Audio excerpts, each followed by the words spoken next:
Voilà, bonsoir. Donc, nous accueillons ce soir le Cercle freudien dans notre local, Daniel Epstein, qui va nous présenter son livre Les enfants naufragés du néolibéralisme. Voilà. Et donc, qui sera discuté, son livre sera discuté par Pascal Assoun, qui est là, Annie Galbiati, qui n'est pas encore là, mais qui va bientôt arriver, on espère, et Pierre Boismenu, qui est derrière son écran. Donc, Bonjour. je te donne la parole, Daniel. Vas-y. Merci Patrick. Alors je vais d'abord situer le contexte de cet ouvrage, la pandémie évidemment, et plus précisément le premier confinement. Et pendant ce temps-là, quotidiennement, il faut que je regarde la caméra plus. Il y a un problème de son, on n'entend rien. Ah bon. Vous n'entendez pas là? Si je parle comme ça, on m'entend? Oui, Oui, oui, là, oui, ça va. oui, oui, oui, oui, très bien. Ah, je pense que Annie Galbiati arrive. Exactement. Donc on attend une seconde.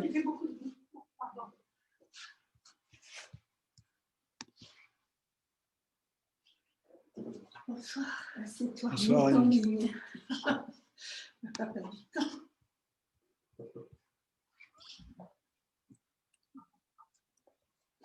Voilà, donc je disais que j'allais d'abord situer le contexte de cet ouvrage que j'ai écrit pendant la pandémie, et plus précisément pendant le premier confinement. Et pendant ce confinement, eh bien, quotidiennement, j'écoutais le metteur en scène et directeur du théâtre de la Colline, Wajdi Mouawad. Il déroulait son journal du confinement, et je le cite, parce que c'est une phrase qui a fait écho, vraiment. Il disait « Fendre la réalité pour trouver une perspective, me décoller de la vitre contre laquelle je bute, écrire pour ne pas m'obstiner à la vitre des ressassements de l'actualité. » Voilà, c'était ça. Il fallait sortir des ressassements de l'actualité qui égrenaient les morts en masse, réduits à un chiffre. Ouvrir la fenêtre pour respirer, déconfiner la pensée, trouver une perspective pour habiter le monde à venir.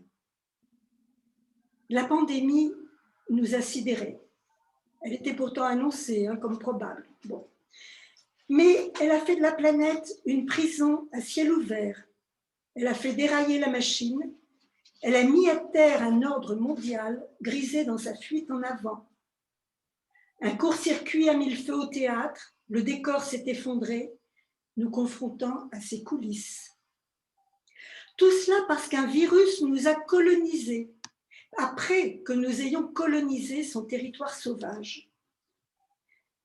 La zoonose nous a rappelé que l'homme a partie liée avec l'écosystème. L'écologie, c'est cette science qui étudie les liens des vivants entre eux et leur milieu. Et dans les années 70, eh bien, il s'agissait d'écologie politique. C'est là qu'elle est née. L'écologie politique comme réflexion sur un système qui articule le monde et fait passer l'économie marchande aux dépens de l'économie du vivant.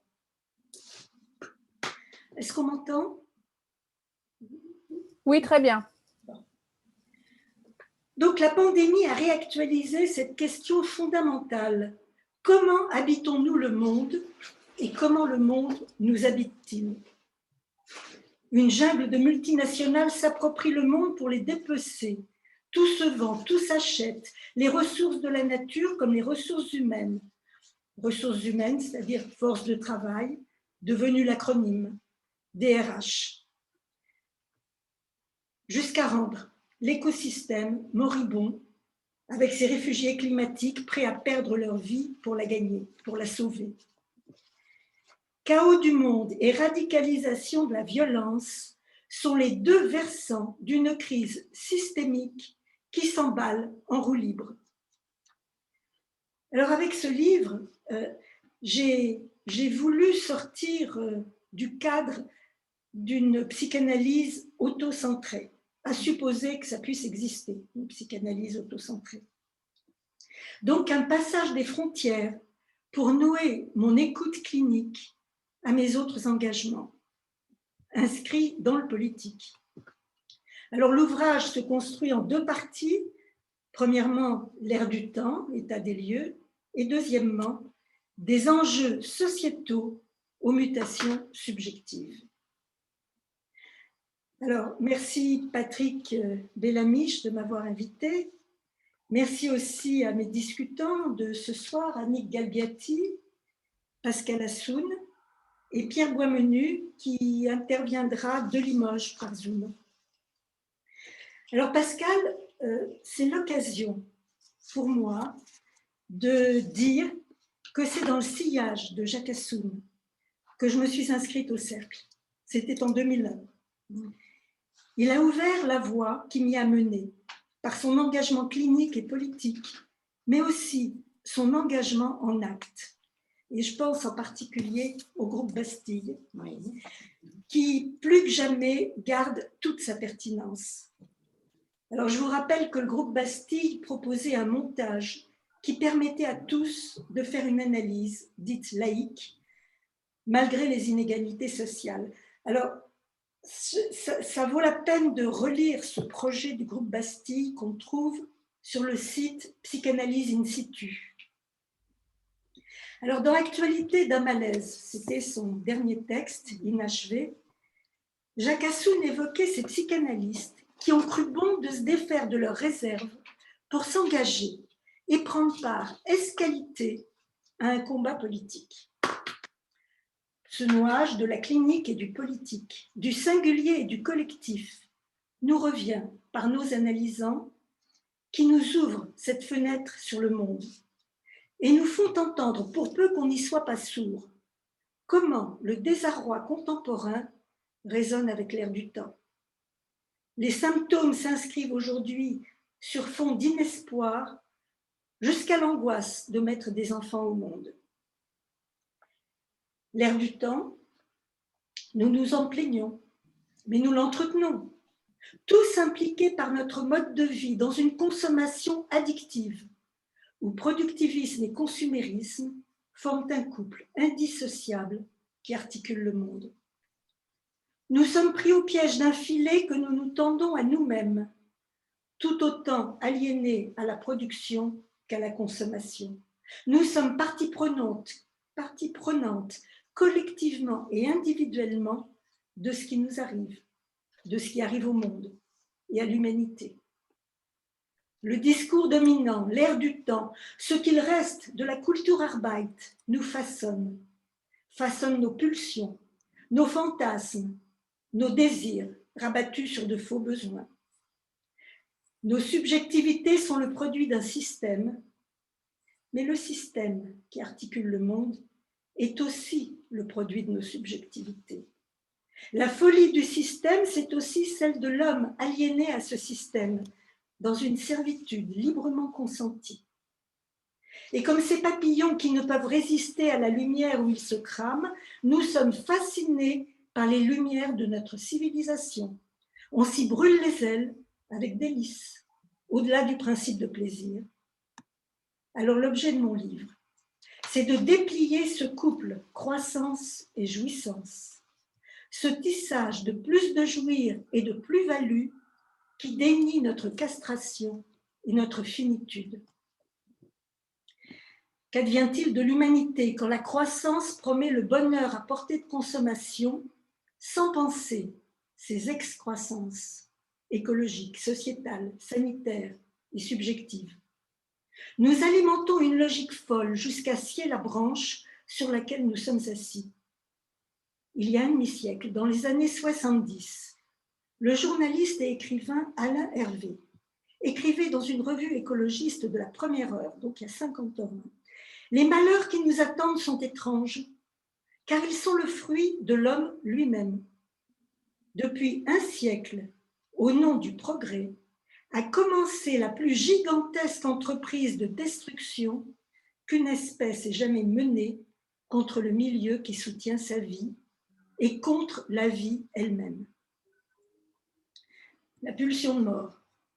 C'est ce que Freud élaborait dans l'après-guerre de 14. Alors que sa fille, Sophie, venait de mourir de la grippe espagnole, et 10 ans plus tard, dans Malaise dans la civilisation, il interrogeait ce qui pousse l'homme à sa propre destruction. Pour clore ainsi, la question décisive pour le destin de l'espèce humaine me semble être de savoir si et dans quelle mesure son développement culturel réussira à se rendre maître de la perturbation apportée à la vie en commun par l'humaine pulsion d'agression et d'auto-anéantissement. Freud, visionnaire. Le malaise dans la civilisation traverse le temps, il ne date pas d'aujourd'hui. Mais la pandémie a confronté l'humanité au trou dans le savoir. Elle a délogé l'homme de sa suffisance, lui qui se croyait maître en sa demeure. Et du trou dans le savoir a ressurgi cette effervescence de questions et de remise en question de notre façon d'être au monde. En 97, Jacques Assoun toujours écrivait « Actualité d'un malaise ». Mais aujourd'hui, on peut parler d'un au-delà du malaise, parce que le monde est arrivé à un point de dévastation tel que nous nous cognions au mur du réel, sur le front du climat, de la biosphère, de la biodiversité. Tous les voyants sont au rouge, au point qu'un nouveau courant de pensée transdisciplinaire émerge, celui de la collapsologie, qui envisage un effondrement de notre civilisation, voire de l'humanité. À moins qu'un changement de cap, à moins d'un changement de cap, une révolution économique, une rupture anthropologique et une mutation subjective. Alors, le néolibéralisme en cause, qu'est-ce à dire? Je m'appuierai sur Bourdieu.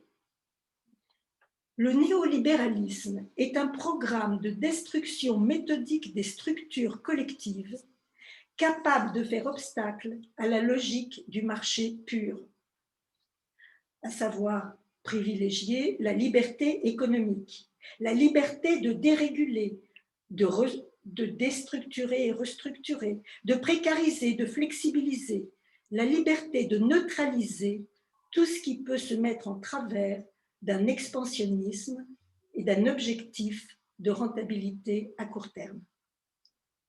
À ne pas confondre avec le libéralisme, comme tu me l'avais fait remarquer, Patrick, le libéralisme qui est une idéologie politique contemporaine des Lumières, qui met l'accent sur la liberté des individus, de la démocratie et des droits civils.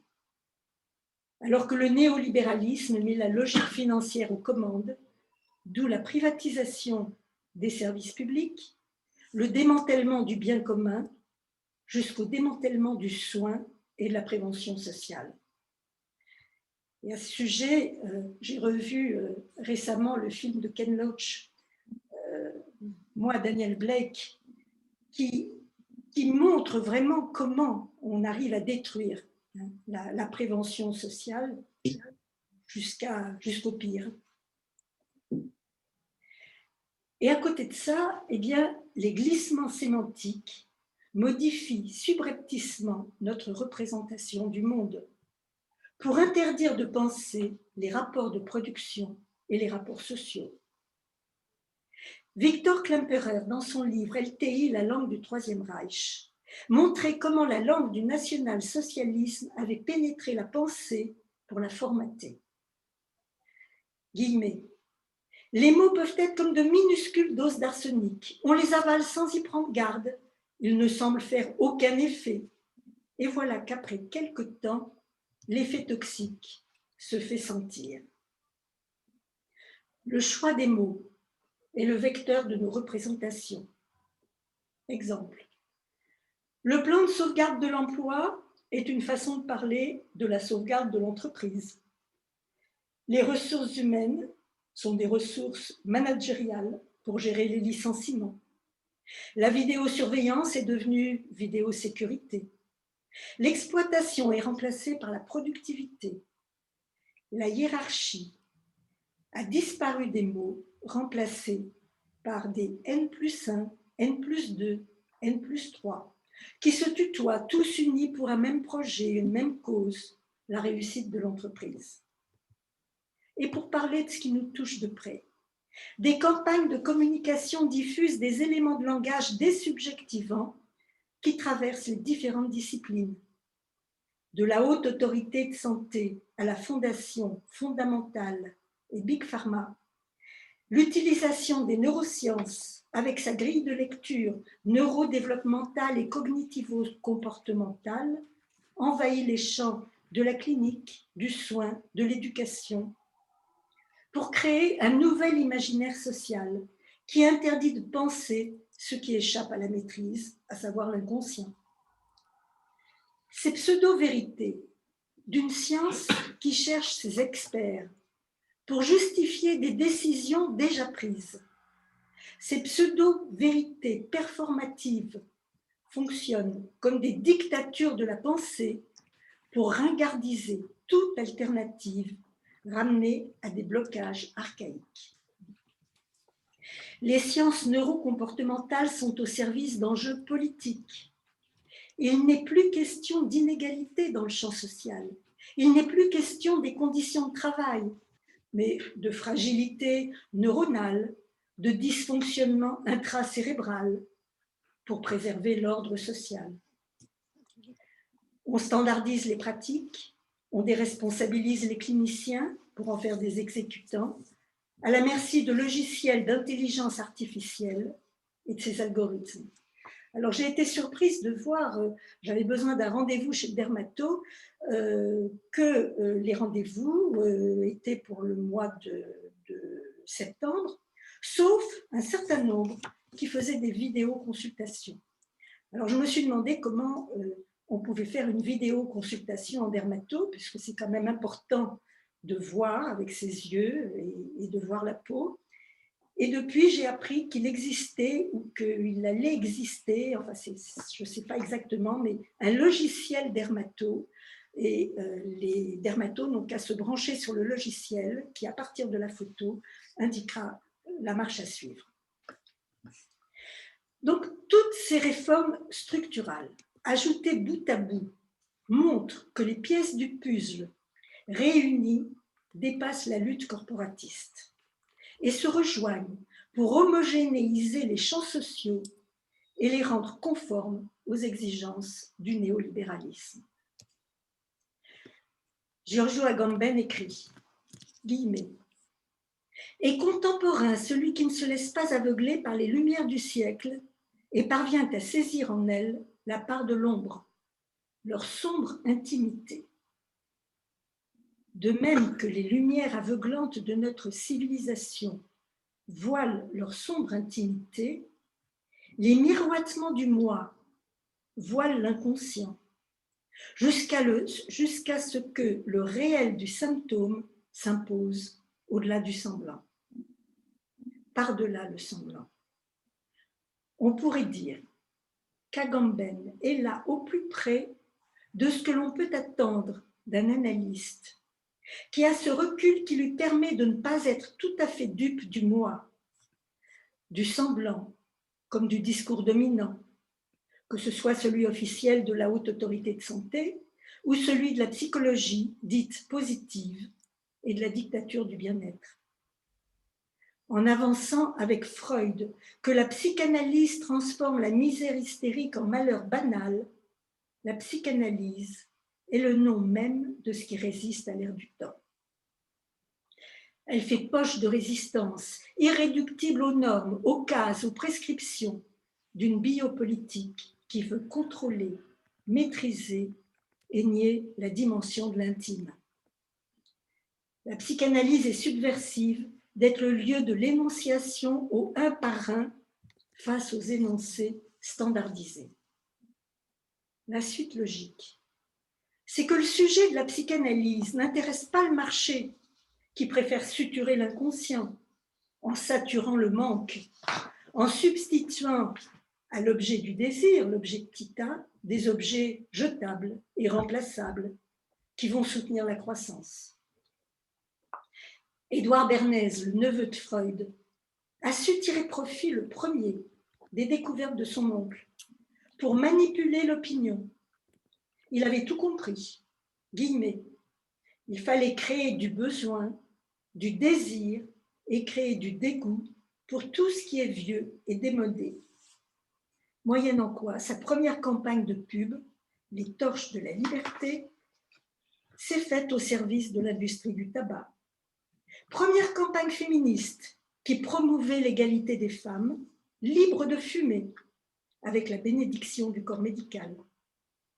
Une campagne de marketing qui faisait de la consommation une addiction généralisée. Le marché a besoin de fabriquer un consommateur compartimenté en comportements à évaluer et à manipuler. Pour promouvoir un homme prévisible, précurseur de l'homme augmenté et du cyborg, un homme neuronal, maîtrisable et programmable, un homo economicus tout entier au service de la productivité. Il y a 50 ans, Lacan prévenait. Ce qui distingue le discours du capitalisme est ceci, la Verwerfung, la forclusion, le rejet en dehors de tous les champs du symbolique, avec comme conséquence le rejet de la castration. Et il ajoutait, ce n'est pas parce que la Verwerfung rend fou un sujet qu'elle ne règne pas sur le monde comme un pouvoir rationnellement justifié. Et depuis, ce qui a été forclos du discours dominant revient en boomerang en tant que crise systémique. Les réactions en chaîne atteignent toutes les sphères de notre existence. Elles s'imbriquent, se court-circuitent. La crise systémique articule les échanges, formate les liens sociaux et formate l'homme qui doit s'adapter aux enjeux du néolibéralisme. Au fil des années, le réel irreprésentable s'est transformé en réalité ravageuse.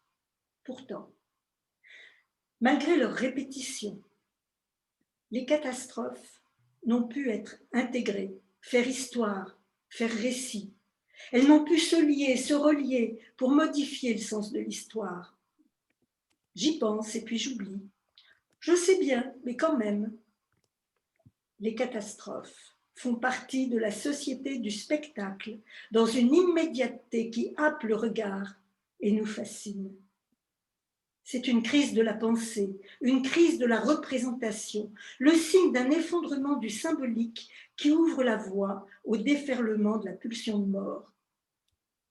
De plus-value en plus de jouir, croissance et jouissance sans limite, s'acharnent à dénier notre finitude. La croissance se veut illimitée dans le déni de la finitude des ressources, le pousse à jouir sans entrave, dénie la castration.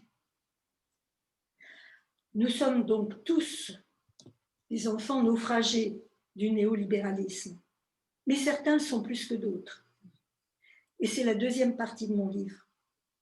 Il y est question de ces ados démunis, affectivement, économiquement, socialement, culturellement, des déracinés, dans le sens où il n'est pas nécessaire de venir d'ailleurs pour être déracinés. Ils sont exilés dans leur propre pays, exilés de leur histoire, sans amarre, sans cadre et sans contrainte, à la recherche de rives où s'enraciner. Leur déliaison pulsionnelle plonge ses racines dans la terre meuble de la déliaison sociale.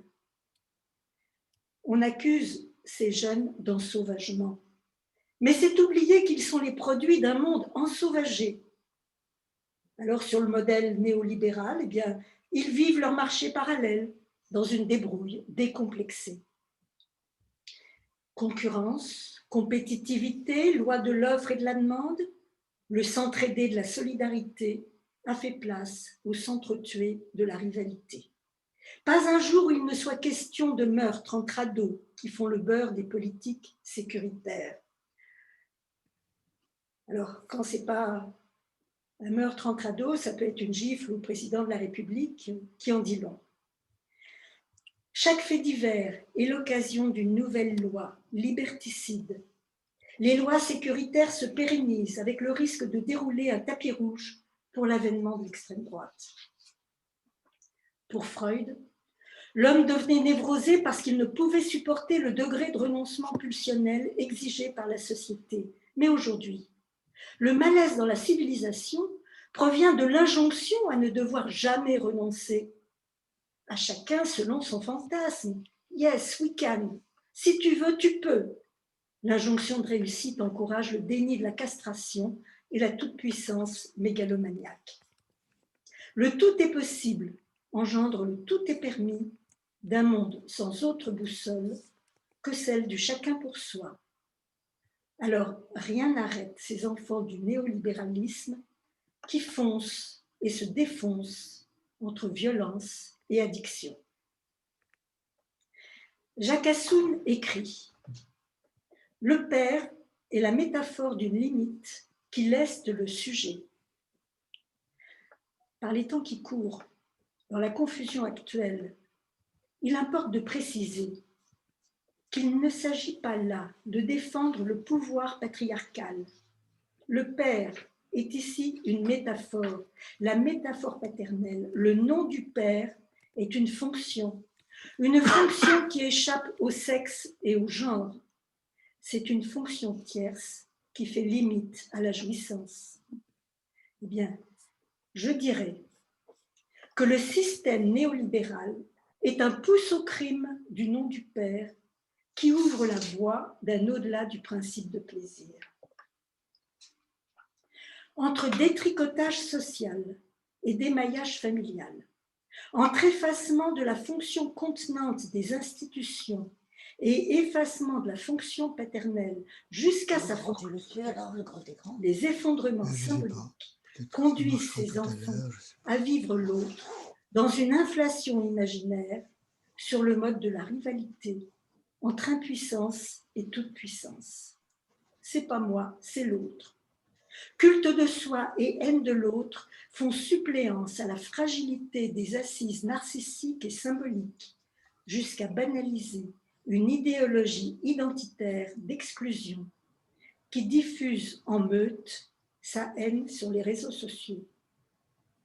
La pulsion d'emprise, délestée des montages symboliques, peut alors verser du côté de la pulsion de mort qui déferle dans une jouissance barbare. Quand la boussole ne reconnaît plus le nord et s'affole dans un imaginaire complotiste et persécuteur, c'est le corps vivant et fragile de la démocratie qui est en péril. Albert Camus mettait en garde. Faites attention, quand une démocratie est malade, le fascisme vient à son chevet et ce n'est pas pour prendre de ses nouvelles. À mesure que l'instance symbolique s'efface, les nouvelles formes cliniques témoignent d'un affolement pulsionnel. La névrose qui supposait le conflit entre un désir et son interdit laisse la place à de nouvelles formes de pathologie qui évacuent l'angoisse et la culpabilité en passage à l'acte, hors de tout compromis symptomatique.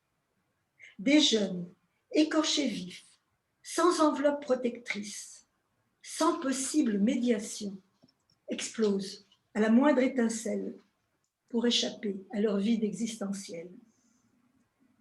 On se trouve alors face à une clinique de la violence, une clinique de l'urgence qui ne tolère ni privation, ni frustration, ni castration.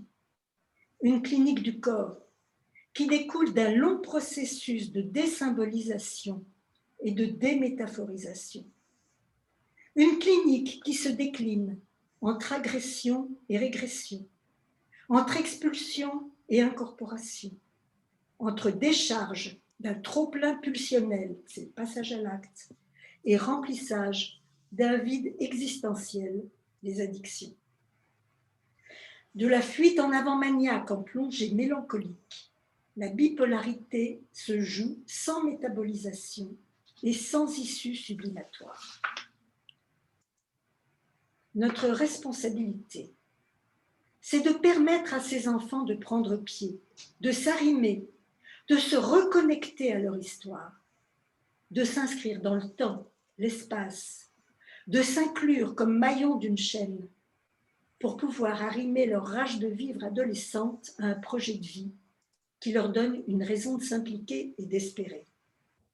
Alors pour conclure, ces enfants nous montrent comment on peut surfer dans la vie sans jamais y prendre pied.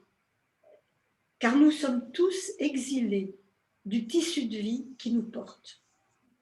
Nous nous savons inscrits dans une chaîne générationnelle, mais nous commençons seulement à nous penser maillons d'un écosystème dont nous dépendons pour vivre, alors que jusqu'ici, nous vivions à ses dépens. Nous sommes travaillés par la façon d'habiter le monde, de le penser. De grandes manifestations mondiales, des petits groupes se forment ici et là, se mobilisent, se soutiennent, s'inventent, luttent, résistent, solidaires contre le bulldozer qui détruit le vivant et qui détruit nos subjectivités. Mais nous avons tous notre part à jouer, individuelle, collective et politique. Nous sommes la génération d'un point de bascule, une période inédite de mutation qui bouleverse nos repères, nous traverse nos analysants, traverse la psychanalyse, traverse la société, le politique et la démocratie. Avec cette question du lendemain, comment habiterons-nous le monde et comment le monde nous habitera-t-il? Voilà, j'en ai fini. Merci. Je suis sûr, on entend les applaudissements. Ah, des applaudissements. Merci beaucoup, Daniel. Alors, comment voulez-vous procéder? Qui veut prendre la parole? Non, moi je veux bien. Pascal. Bon. Bon, je voudrais déjà dire à Daniel que j'ai énormément aimé son livre. Et de le dire à tout le monde, c'est un livre vraiment passionnant, comme ce qu'on vient d'entendre, et un livre aussi qui est très lisible. Il est formé de petits chapitres assez courts, qui chacun est centré un peu sur une idée principale. Et puis, d'un chapitre à l'autre, il y a un fil, enfin, il y a quelque chose il y a une logique quoi, qui se déploie. Et c'est vraiment un excellent livre. Ça, je vous le conseille. Vous n'allez pas vous ennuyer. Et franchement, je te remercie parce que c'est extrêmement éclairant. Et d'ailleurs, il y a quelque chose que tu as fait remarquer. Tu as dit que Jacques Assoun avait écrit Actualité d'un malaise. Et qu'on n'en est plus là. Et c'est ce que ton livre fait bien ressortir, c'est-à-dire qu'on est à un degré de plus. Il ne s'agit plus simplement d'un malaise. Il s'agit d'être un peu le nez sur le réel et d'être, comme Roland Gori le dit très bien dans sa préface, des hommes transparents. Soit des hommes transparents, soit des humains sans surface ajoutée, sans ajout, quoi, qui sont nus, qui sont plus que eux-mêmes. Et donc, alors, du coup, on ne se pose plus cette question qu'on se posait avant. Est-ce que c'est légitime, quand on est psychanalyste, qu'on s'adresse au sujet? Est-ce que c'est légitime d'y introduire la société, d'y introduire un regard sur la société et donc maintenant, on se pose plus le problème parce que c'est impossible de faire autrement. C'est impossible de faire autrement parce que, comme le dit Daniel, il y a un système pas de subjectivation, mais de transformation de la personne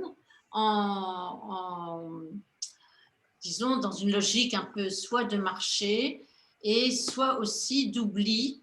On nous a au fond d'oubli et on est en train de se le rappeler à cause de la pandémie qu'on fait partie d'un système plus large, d'un système écologique, d'une planète. Et il y a des prises de conscience qui sont en train de se faire. Et je crois que le citoyen dans le psychanalyste aussi est en train de prendre cette conscience-là. Je voulais déjà dire ça, vraiment c'est un livre important. Et pour en revenir à Jacques Assoun, je suis très très contente que Daniel se rapporte à lui. Son dernier livre, c'est en effet Actualité d'un malaise, et il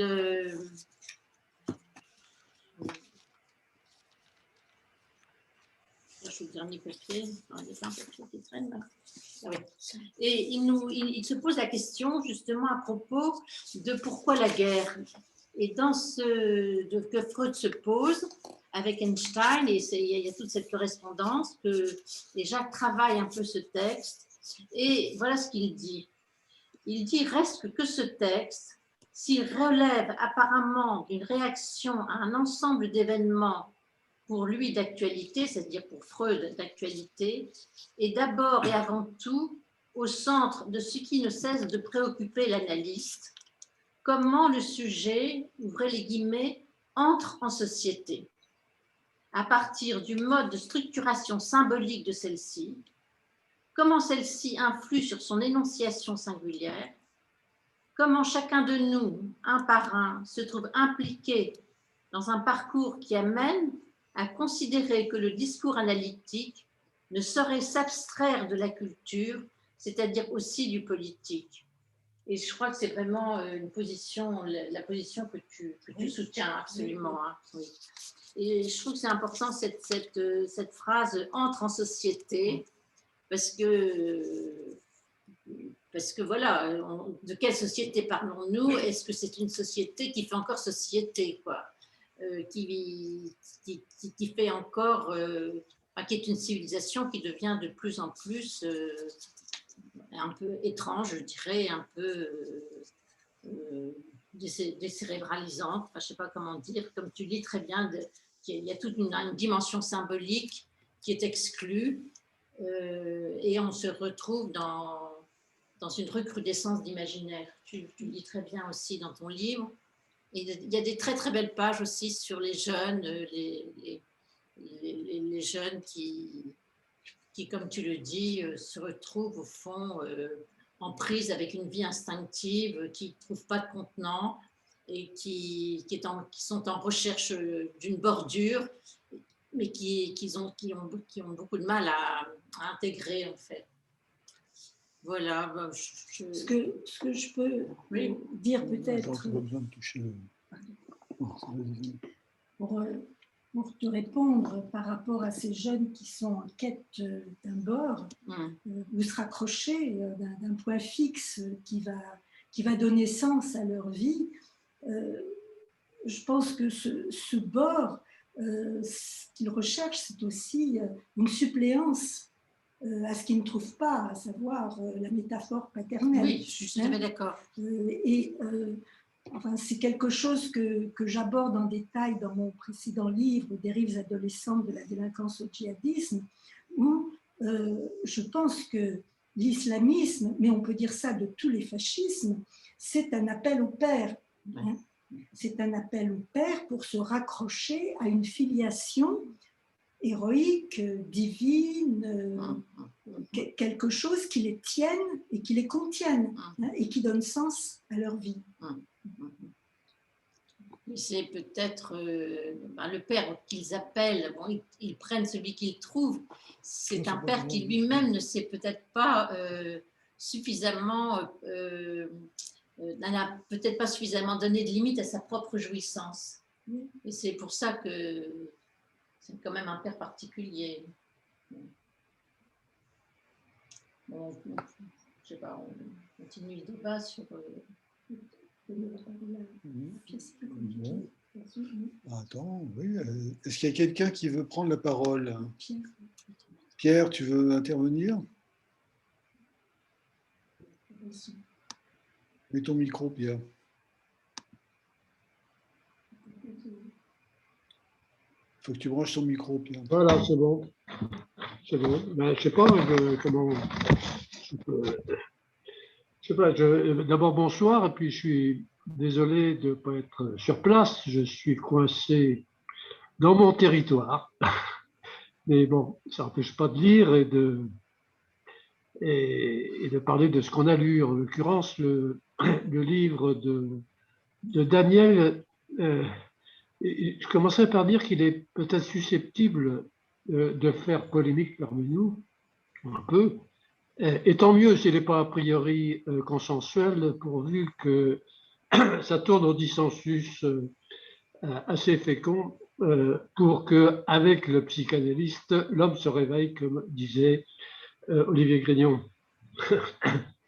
Bon, alors, le titre il est déjà explicite, hein. Les enfants naufragés du néolibéralisme.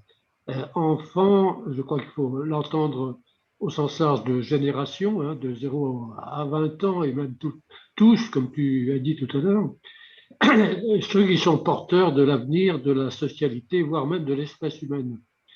Et néolibéralisme, bon, on peut beaucoup discuter de ce terme, mais disons que c'est la formule souvent employée pour désigner politiquement le mode de fonctionnement du socius à l'heure actuelle, dans notre époque. Et pour peu qu'on prenne la mesure de ce bouleversement accéléré qu'il introduit au regard du malaise dans la civilisation que Freud avait diagnostiqué au XXe siècle, et Pascal a remarqué tout à l'heure combien peut-être ça avait beaucoup empiré. Ce que Lacan d'ailleurs a entrevu, je pense, dans les années 70, en inventant le discours capitaliste, ce 5e discours, et qu'on appelle cette époque, notre époque, hein, capitalocène, comme certains disent, ou plus largement anthropocène, avec un A comme anthropos, voire avec un E comme entropie. Alors, Daniel en fait une synthèse, je pense, percutante, hein, qui en revivifie la description. Et cela nous permet peut-être de mesurer dans quel contexte socio-historique nous sommes en tant qu'humains et citoyens, mais aussi en tant que praticiens d'analyse, dans lequel, puisque nous y sommes immergés, qu'on le veuille ou non.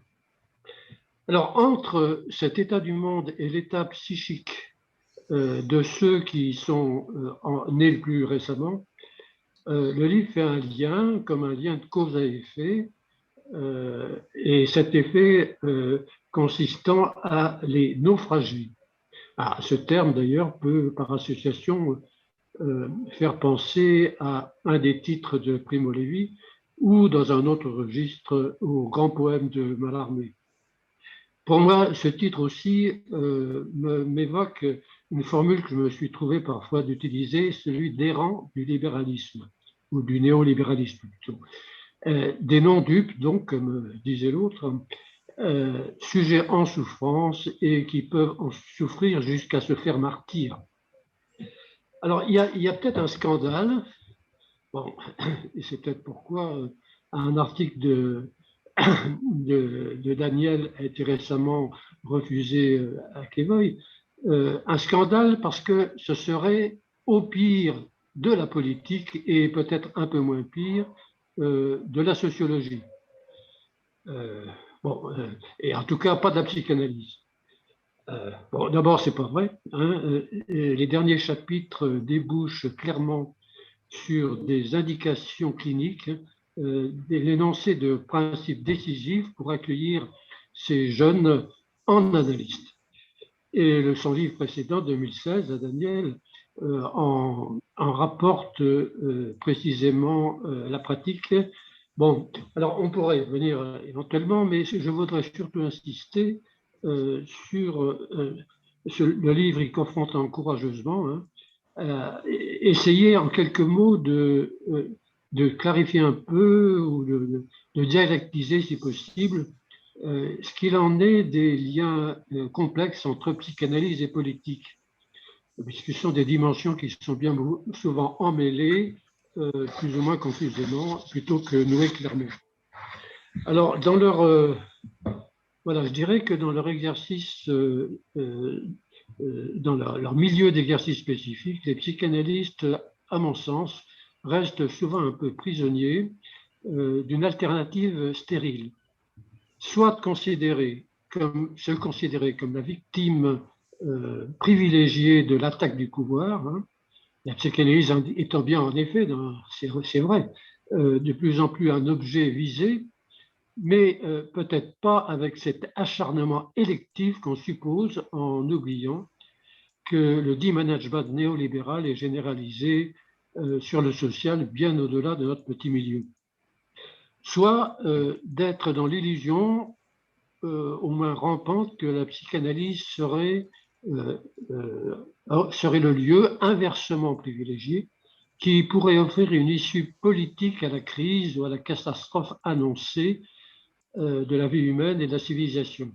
Alors, les deux membres de l'alternative, d'ailleurs, pouvant se soutenir alternativement chez le même individu, puisqu'ils ont en commun de faire de la psychanalyse une exception absolue, si on peut dire, en confondant, je crois, l'effective excentricité de notre pratique, ce que Lacan écrit discours de l'analyste, comme lien social subversif, rompant avec les autres. Confusion donc entre cette excentricité avec une extraterritorialité qui la supposerait hors monde et en point de vue de Sirius, on peut dire, ce que le même Lacan d'ailleurs ne fait pas, puisque il rappelle que le discours d'analyste s'inscrit dans la ronde des discours et encore il précise qu'il a ses effets dans les changements de discours et non dans une position en surplomb. Alors je pense que c'est ce qui me semble, Daniel laisse entendre d'ailleurs, que la pratique analytique en elle-même ne peut valoir comme une pratique politique, c'est-à-dire au sens strict une pratique collective qui cherche à prendre en charge l'avenir des humains en société, mais même si c'est sûrement, et c'est sûr, hein, avec d'énormes difficultés. La pratique analytique comme telle opère quant à elle au un par un et dans des cadres variables mais toujours singuliers, transférentiels. Et on ne peut pas prétendre que la portion qui est tout de même assez infinitésimale des sujets qui ont recours vont empêcher le réchauffement climatique ou mettre fin aux énormes inégalités, voire à l'extermination douce de millions, voire à terme de milliards d'humains réduits à des déchets, hein, et dont l'effort de survie ne leur laisse même pas le loisir de questionner le désir. Ce sont peut-être des par-lettres en puissance, mais ramenés à la vie nue. Alors, ce n'est pas pour autant que la psychanalyse doit ignorer l'incidence du politique et du social sur sa pratique, ni qu'elle n'a rien à dire depuis la position singulière de sa pratique sur ce champ politique et à son adresse. Alors, sur le premier point, cela veut dire que sans noyer la psychanalyse dans d'autres disciplines de savoir, nos théorisations ne le sont que de notre pratique, ce n'est pas une nouvelle conception du monde en surplus. Il convient de s'en nourrir quand même pour que la transmission soit réinventive, hein, à la hauteur des enjeux d'aujourd'hui. Et il me semble que le travail de Daniel va dans ce sens.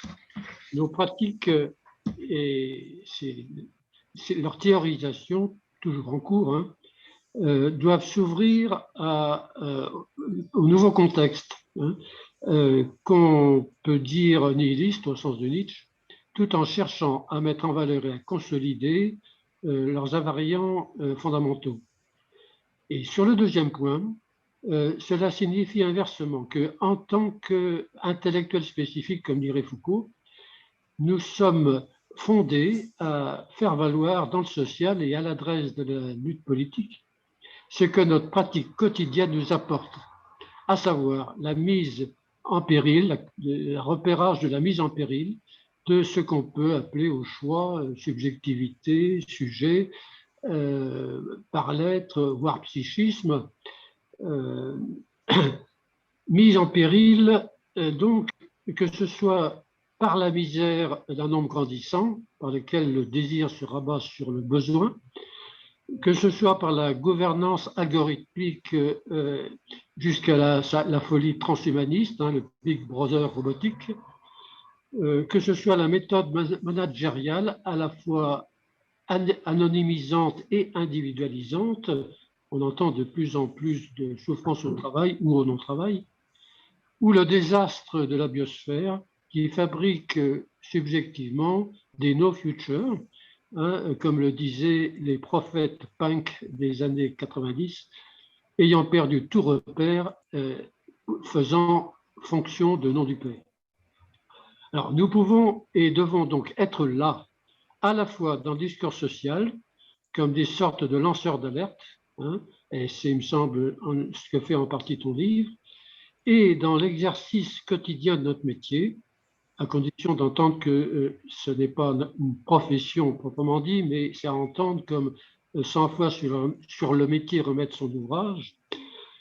Être là donc pour essayer de sortir un par un de leur marasme les éclopés qui peuvent venir à nous rencontrer, comme tu le fais d'ailleurs avec des jeunes paumés en particulier. Bon, alors, il n'est pas simple de soutenir une telle dialectique, hein. La deuxième partie de ton livre s'y emploie en nous engageant tous à en poursuivre l'effort avec à la fois l'humilité due à notre inscription ponctuelle dans ce grand flux, hein, qui peut peut-être tous nous emporter, et l'ambition que nous permet notre excentricité, notre position excentrique, qui autorise un dire oublié derrière tout ce qui se dit dans tous les sens. Bon, pour conclure, je dirais que dans nos échanges, tu nous as rappelé que nous étions rentrés au cercle tous les deux à peu près en même temps, en 2001. Et tu l'as rappelé tout à l'heure que pour toi, t'inscrire au cercle, c'était te reconnaître dans la filiation de Jacques Assoun. Moi, je dirais de même, hein, Jacques ayant travaillé à nouer psychanalyse et politique, sans les confondre, ni qu'elles s'ignorent l'une l'autre, ni que l'une annule l'autre en se l'appropriant. Voilà, en tout cas, je partage ton invitation. Travailler notre inventivité clinique tout en sachant quels sont nos invariants fondamentaux, en particulier en direction de jeunes analystes qui sont en plein questionnement. Voilà, je remercie. Merci. J'espère avoir pas trop répété ce qui se disait avant. J'ai pris la chose sous un peu un autre biais, mais ça doit se recouper.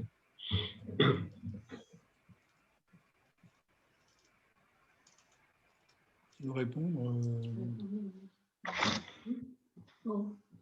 Merci beaucoup, Pierre. Et puis, merci, Pascal, aussi. Ensuite, je passerai la parole à Annick. Ce que je voudrais dire, c'est que tout ce week-end, il y avait à Beaubourg un événement qui s'appelait le Parlement des liens, où il s'agissait de tisser des liens entre des champs très différents et tisser des liens autour de l'état du monde et comment se parler ensemble, même si on n'est pas d'accord, et comment faire ensemble. Et c'était très bien organisé. Il y avait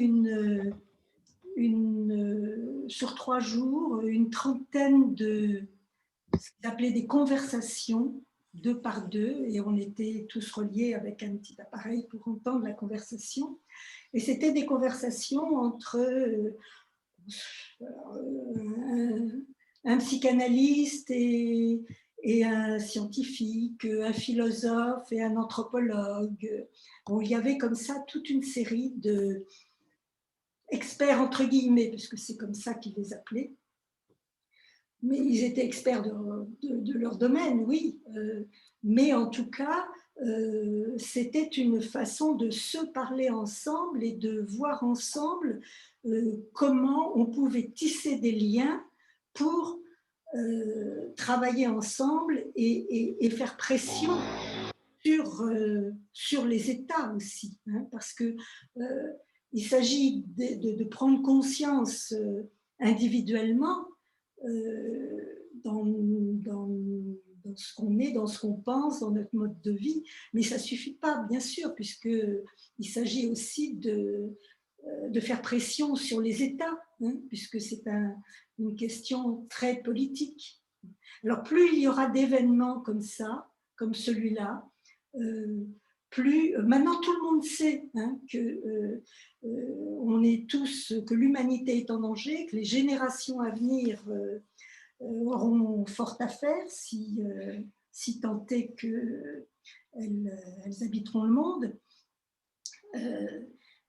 Mais il faut bien savoir que quand on parle d'écologie, tout le monde parle d'écologie, mais l'écologie, ce n'est pas du greenwashing. Et que ça suppose une analyse de notre société et un changement de modèle. Vous avez la parole à Annie Galghetti. Alors, je dois me placer dans l'axe. Non, ça va. Tu parles plutôt là. Tu viens à ma place, ça sera mieux. Peut-être. Non, mais ça va, hein, si tu Ça restes va, là. on la voit bien là. Non, si on va la voir très bien, voilà. Plein champ. Tu me dis. Voilà.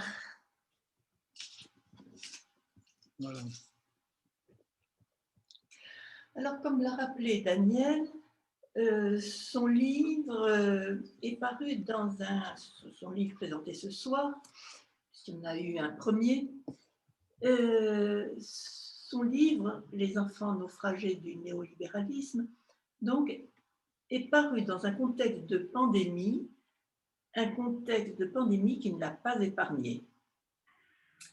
Ce qui ne l'a pas empêché de réfléchir à ce qui nous arrivait et, par un acte d'écriture, de publier son analyse de la situation, celle du contexte néolibéral, idéologique, socio-économique et politique dans lequel cet événement est survenu.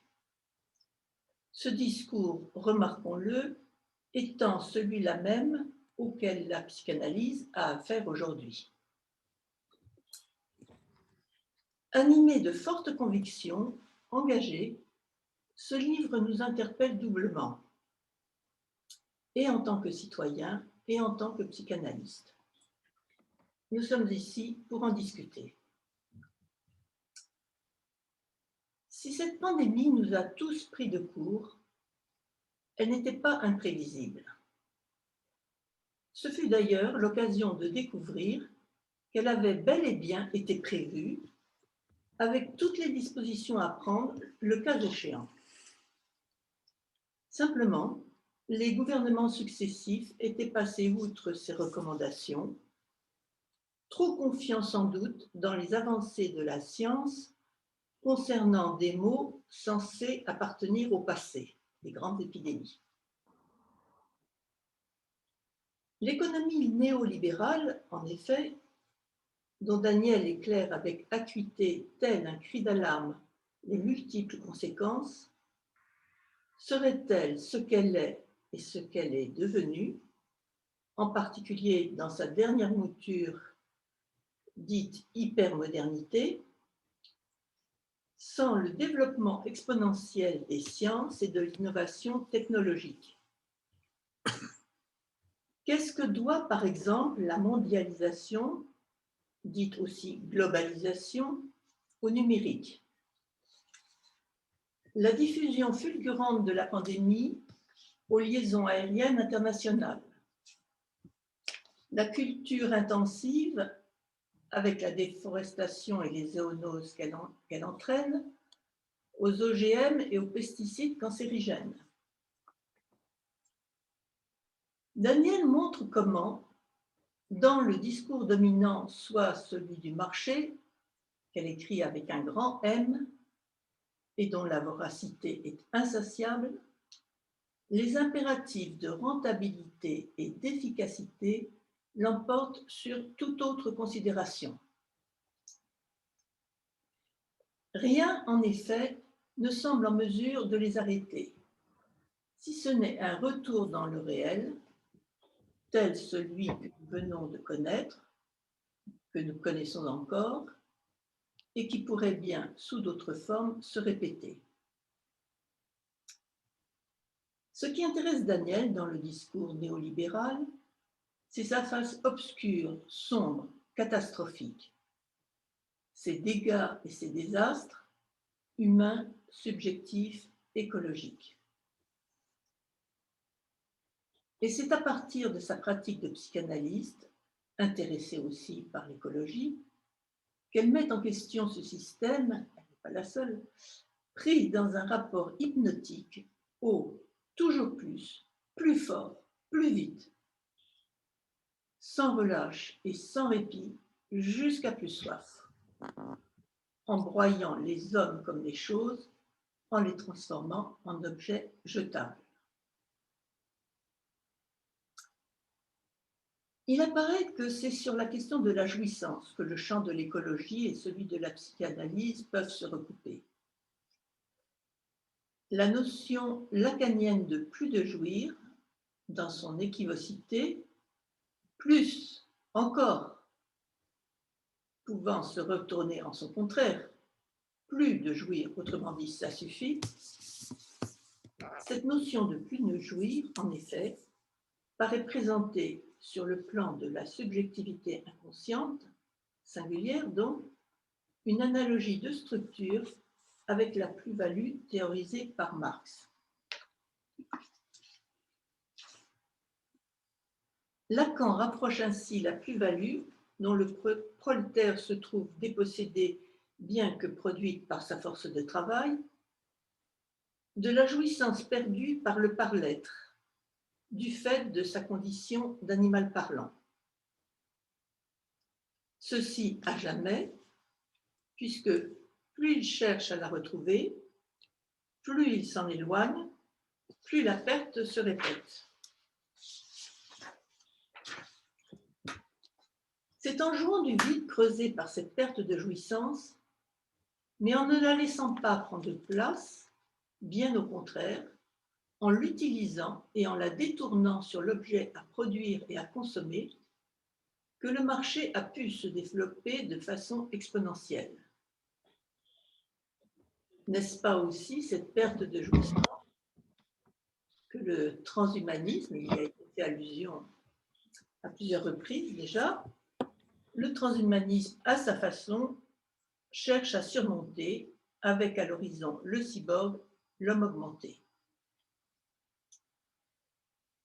L'hypertrophie du système néolibéral signe-t-il l'échec de la psychanalyse à faire passer, comme le déclarait Lacan en 1966, que le sujet de la psychanalyse n'est pas autre chose que celui de la science.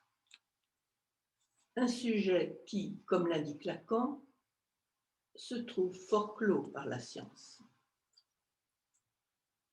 La science, en effet, ignore le sujet, et ceci pour une raison simple. Il se situe hors de son champ.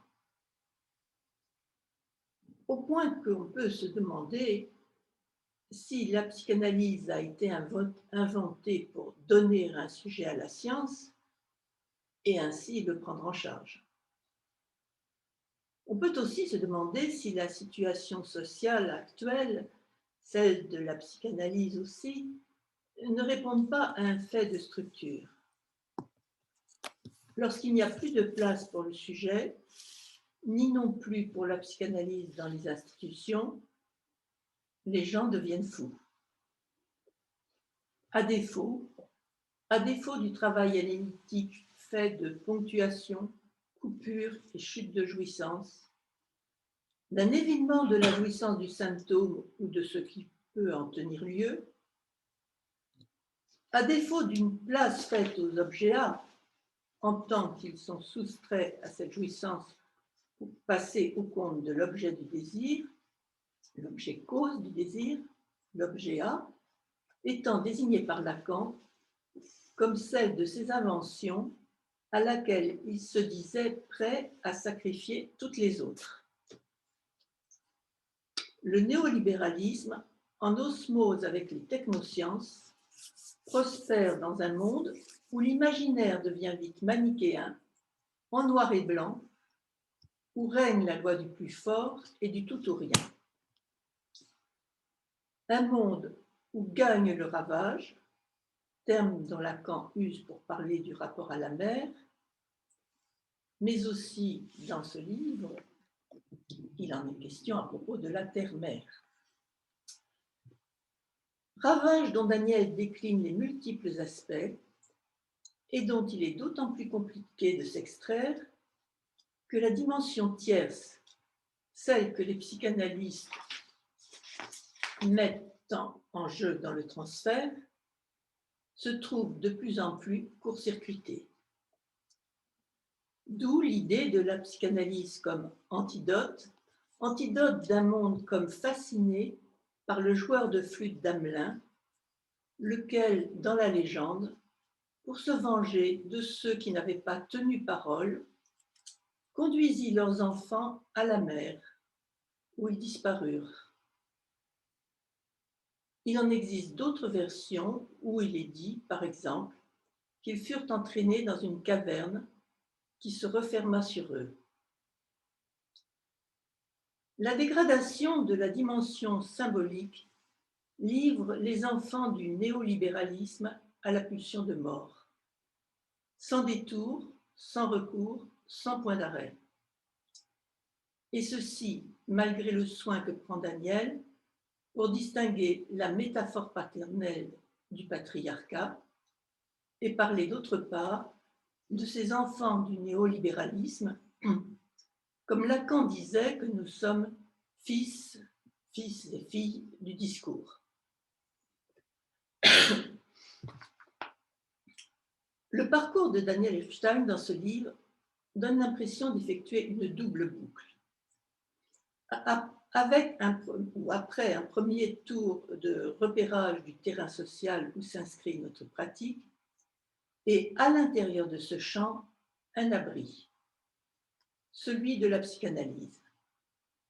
Celui-là même à propos duquel Daniel, lors d'un échange dans le cadre du Google Group du Cercle, signalait un texte de Lacan datant de 1973, celui d'une déclaration faite sur France Culture. Comme elle apparaît, cette déclaration, largement plus d'actualité qu'à l'époque, je propose d'en lire un très court passage.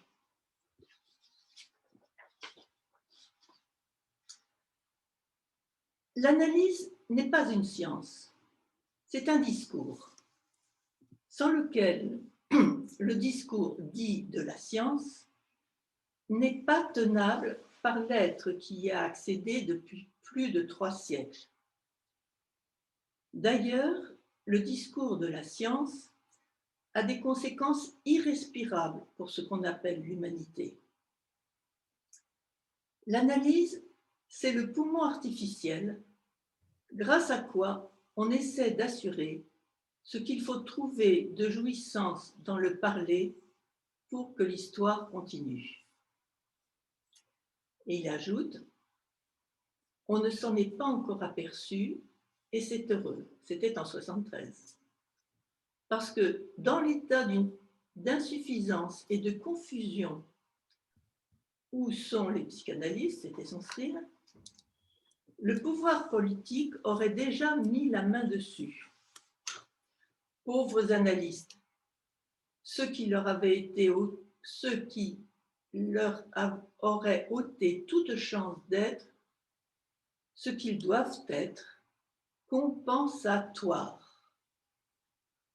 En fait, c'est un pari.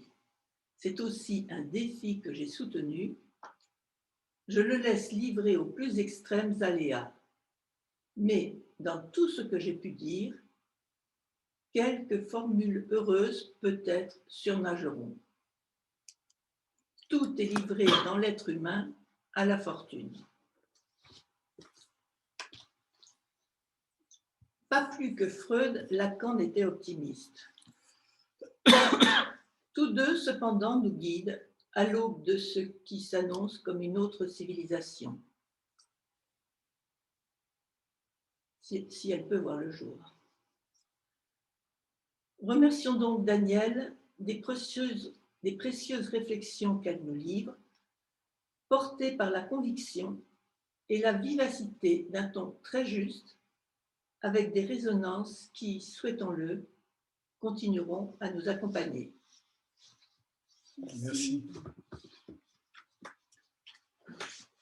Daniel, tu veux dire un petit mot? Je n'ai pas pu lire les questions. Il n'y avait pas de questions, c'était simplement merci pour votre contribution. Continuons à échanger sur le sujet cordialement, Patrick Zigouat.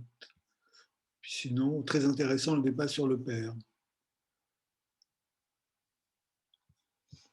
Et tu veux qu'on donne la parole? Tu veux intervenir? Oui. Je voulais intervenir, mais je ne sais plus ce que je voulais dire. Oui, là, je n'ai pas parlé dans mon exposé de cette rencontre entre le marché et, non pas, je dirais, la science, mais la technique, le scientisme et la technique.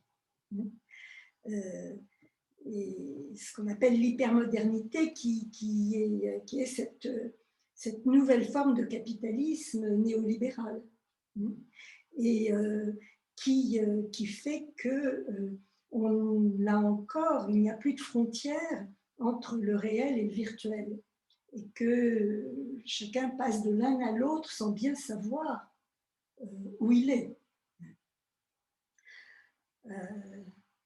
Bon, ce que je voulais dire aussi, c'est que, bon, effectivement, pour moi, ce livre était important dans le sens, important de l'écrire, dans le sens où, même si j'avais essayé de le faire dans mon premier livre, où je mettais en rapport ma position, mon choix de travailler avec ces jeunes qui n'iront jamais en analyse, et ma position clinique avec ces jeunes-là et mes positions par rapport aux politiques, dans le premier livre d'Éric Adolescentes, je partais de la clinique pour aller aux politiques.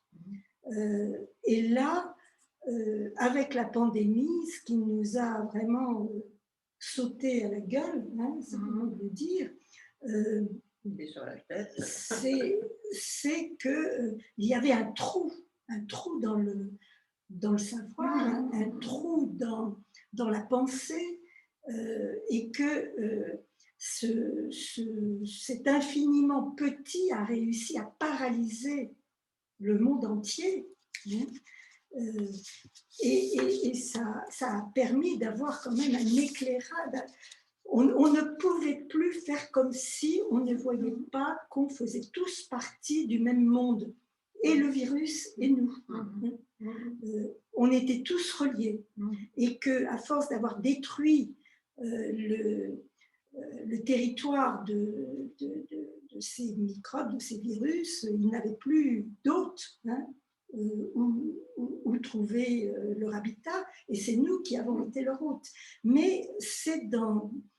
Tout est lié, quoi. Tout est lié, et je crois que la pandémie a fait prendre conscience à tout le monde, enfin tout le monde, je ne sais pas, mais à beaucoup de gens, du fait qu'il n'y avait pas l'homme d'un côté et l'environnement de l'autre, hein, mais que l'homme faisait partie du cycle du vivant, hein, et que c'est effectivement le seul maillon pensant et parlant, et que raison de plus pour qu'on repense comment on fait partie de ce monde-là. Voilà.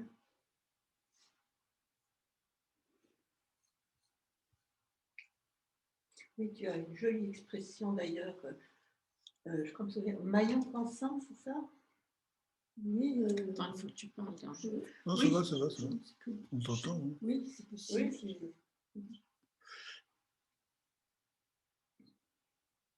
Oui, ce petit virus invisible de surcroît. Oui. Il y a peut-être des questions. Hein. Il y a pas Oui, toujours de mais on va questions. voir. Est-ce qu'il y a des questions? Quelqu'un voudrait poser une question? Ou faire une remarque, hein?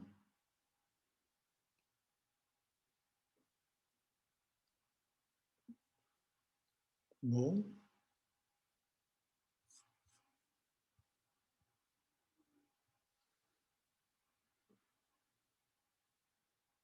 Oui, enfin, je disais que c'était important pour moi d'écrire ce livre parce que c'était une façon de retraverser un certain nombre d'événements de ma vie et de mes engagements dans la vie. C'est-à-dire que pour moi, la prise de conscience de tout ça, c'était au moment de... C'était un peu avant mai 68. Et puis, en 70, il y a eu cette naissance de l'écologie politique. Il y a eu René Dumont qui s'est présenté aux élections. René Dumont, qui était quelqu'un d'assez exceptionnel aussi, un géographe. Voilà, c'était pour moi cette façon d'unifier un petit peu mes positions dans la vie, hein, par rapport aux politiques, par rapport aux patients, par rapport à un mode de vie, voilà.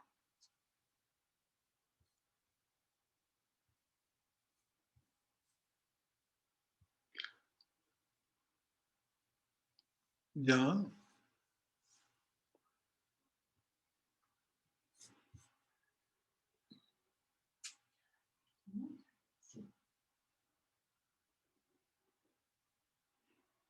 Pas de questions, pas de remarques.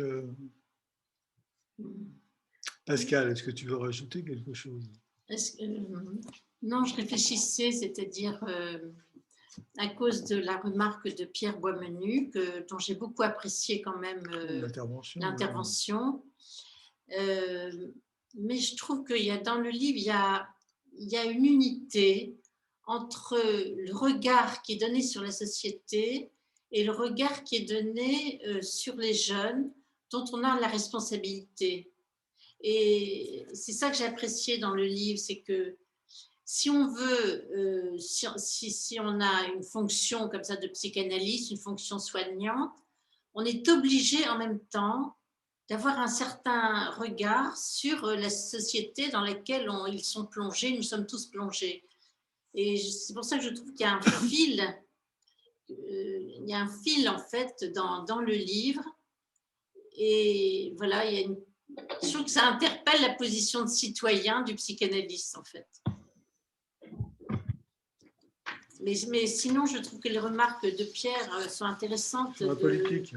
Quoi ? Sur le rapport entre politique et oui, psychanalyse. Il a raison de vouloir les dissocier pour les faire s'interroger, je trouve que...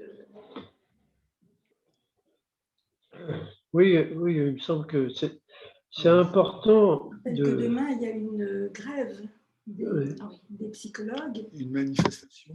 Et une manifestation. Et ce que j'ai voulu montrer aussi dans ce livre, c'est que ça concerne effectivement tout ce qui est en train de se jouer.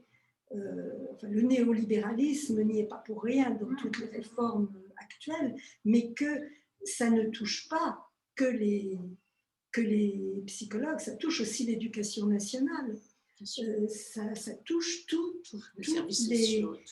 les services sociaux et ce n'est pas par hasard. Enfin, c'est vraiment une façon de déresponsabiliser les soignants, mais aussi de vouloir déresponsabiliser les patients qui seront à la merci c'était le DSM, maintenant ça va être bien pire puisque ça va être des logiciels Voilà, on ne sait pas du tout à partir de quoi vont être faits, plutôt on imagine à partir de quoi vont être faits les logiciels, les algorithmes. Ils vont être branchés sur le DSM directement sur le DSM, mais il peut y avoir des modifications encore bien pires au DSM qui sont...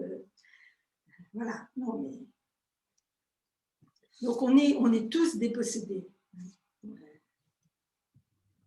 Et on a tous intérêt aussi à parler ensemble. Et c'est ce que fait l'appel des appels. Parce qu'au-delà de la psychanalyse, ce qui est attaqué, parce que la psychanalyse, je pense aux lieux de soins par exemple, la façon dont la psychanalyse est attaquée, elle est mise au rencard, on ne veut plus en entendre parler, c'est considéré comme quelque chose d'obsolète. D'archaïque. Obsolète, carrément, moi j'ai entendu, c'est complètement obsolète. Oui, tout à fait. Et au-delà de la psychanalyse, ce qui est attaqué, c'est la possibilité de penser, tout simplement. Hein, c'est-à-dire que tout est mis en place pour que les gens ne pensent pas, ne pensent plus, et qu'on pense pour eux. D'où le colloque quand on se fait penser. On ne pense même pas pour eux.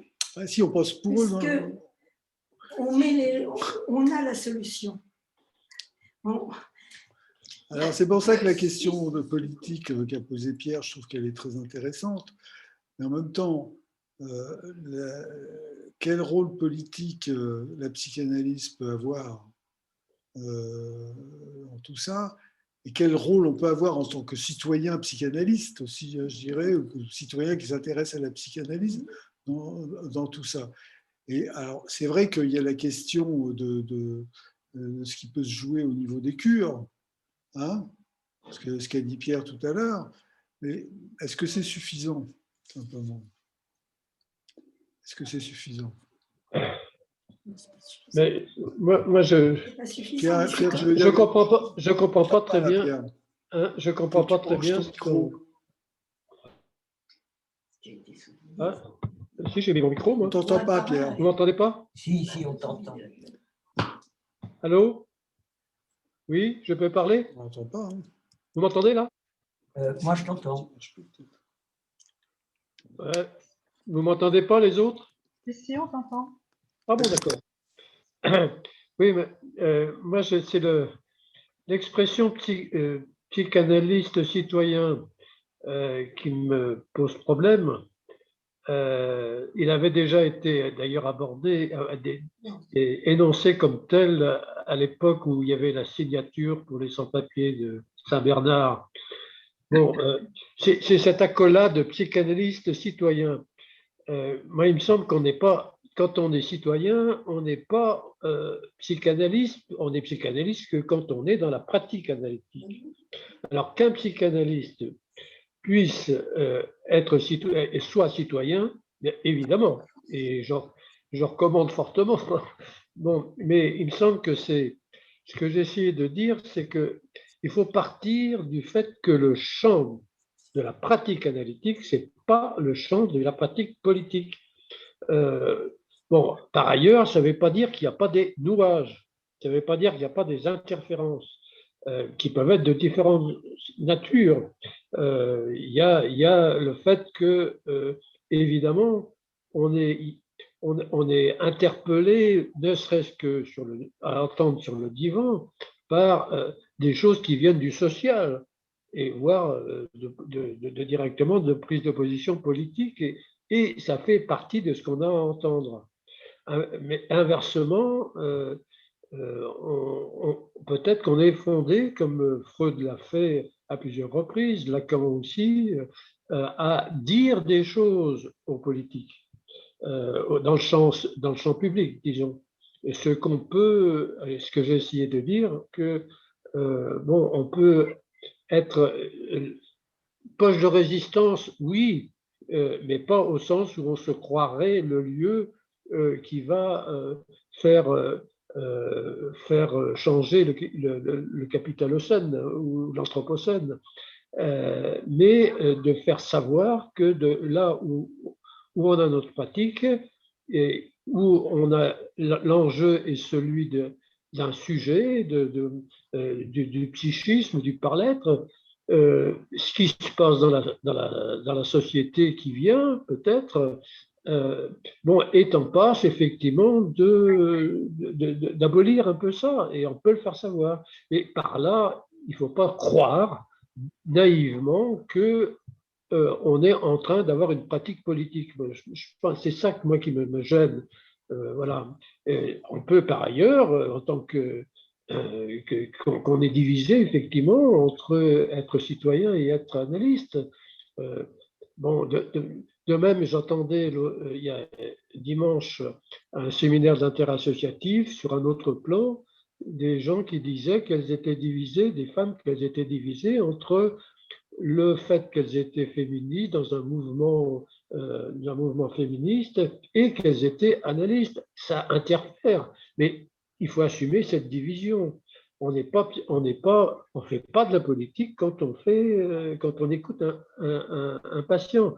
Ce qui ne veut pas dire qu'on n'entend pas des choses qui viennent du social et du politique. Ouais, il me semble qu'il y a une confusion souvent qu'on fait. Je crois que c'est dommage parce qu'on mélange. Hein, alors, voilà, j'arrête. Ouais, qu'on soit divisé, c'est sûr. Hein, on l'est sans arrêt. Hein, on l'est entre. On l'est entre une position de citoyen et une position d'analyste ou de. Ben ça c'est chacun d'entre nous qui est dans cette division. Et qu'il y ait une interférence entre les deux. Oui, évidemment. Bon. Évidemment. Et il faut essayer de les nouer. Moi, que Jackson a très bien su faire ça, d'ailleurs. Ouais. Mais il ne mélangeait pas en pensant que il le dit d'ailleurs à certains endroits, c'est pas la psychanalyse qui va sauver le monde, quoi. Ah ben ça, on est d'accord. Hein. Non, la psychanalyse. Oui, mais on est sur cette pente, des fois. Ah, bon. Mais c'est au moins pareil. Il y a des outils de la psychanalyse qui nous aident à lire le monde. Voilà, à dire si on veut. Oui. À lire. À dire certaines choses sur le monde. Voilà, il y a Sandrine Malem qui trépigne, je lui donne la parole. Non, je ne trépigne pas, mais je voulais juste dire un petit mot. D'abord, bonjour Daniel, merci pour l'exposé. J'ai commencé à lire ton livre, je n'ai pas encore terminé, mais c'est vrai que c'est très, très intéressant. Et je voulais juste te dire quelque chose à propos des lois de bioéthique. Que, bon, il y a 20 ans de ça, ou peut-être 20 ans, on avait travaillé ensemble sur la question. Et je voulais déjà que peut-être que tu nous dises un peu ce que tu penses des dernières lois là, qui vont être votées apparemment en juillet, parce que finalement, tout ce qu'on a pu faire, tout ce qu'on a pu dire, tout ce que les psychanalystes ont pu dire sur la question, ça semble vraiment tomber dans l'oreille d'un sourd, hein, on n'est pas du tout entendu, c'est assez désolant. Et pourquoi? Parce que j'ai bien l'impression quand même que les associations militantes, et c'est la même chose pour l'autisme d'ailleurs, elles sont beaucoup plus fortes que nous. Elles arrivent à faire passer des lois, à faire avancer des choses dans une direction, et on a beau écrire, penser, réfléchir, dire des choses. J'ai vu qu'il y avait dans certains journaux des psychanalystes qui étaient interviewés pour donner leur avis sur ces nouvelles dérives dans la procréation médicalement assistée, et ben rien n'y fait. Voilà. Alors, effectivement, on est divisé, mais notre division, c'est aussi notre faiblesse. Par rapport à ces militants qui sont un très petit nombre, mais qui sont très décidés, qui en veulent, quoi. Voilà. Qu'est-ce que tu en penses, Daniel? Je pense que ces associations de parents sont soutenues par les labos, sont soutenues par l'association fondamentale. Oui. Et par rapport à la PMA et les dernières avancées, écoute, on parlait du père. Alors maintenant, le père, il sera même plus dans la course, hein, dans les nouvelles lois qui vont voter. Alors c'est vrai, il y a une vingtaine d'années, on avait travaillé ensemble là-dessus. On avait même envoyé un article au Monde qui n'est jamais paru, évidemment. Mais je pense qu'à partir du moment où les choses sont possibles techniquement, eh bien elles se feront. Ça mettra plus ou moins de temps, hein, mais c'est la technique qui décide et le fantasme de chacun. Il y a chacun selon son fantasme, la liberté, la jouissance, et advienne que pourra. Hein. Et puis, de toute façon, on peut avoir une position critique tant que les choses ne sont pas en place. Et puis, à partir du moment où ça va se faire, eh bien, on fera avec les patients qu'on aura. Et on sera analyste aussi avec ces patients-là et on y verra un peu plus clair. Non, tu n'es pas d'accord? Oui, oui, tout à fait. On récolte les dégâts que ça engendre. Et oui. Ah oui. Mais bon. Oui, alors, bon, C'est quand même dommage.